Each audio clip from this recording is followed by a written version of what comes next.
Државата заштити 7 чинари во село Томородвис. Министерството за животна средина и просторно планирање донесе решение со кое овие стебла ги прогласува за природна реткост. Со тоа тие се првите стебла репрогласени како реткост во Македонија согласно Законот за заштита на природата.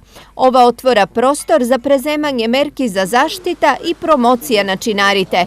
Со овој проект ќе се докаже староста на овие платанови стебла, меѓутоа истите ќе бидат реставрирани, бидејќи се наоѓаат и некои суви гранки, што поради самата старост, значи овие платанови стебла се прилично оштетени, ќе бидат истите конзервирани, ќе биде поставена табла, на која табла ќе пишува дека се прогласени за природна реткост. Заштитата на чинарите е резултат на заедничките активности на Сдруженијето Движење за одржлив развој од Кочани, Општина Зрновци и Програмата за заштита на природата.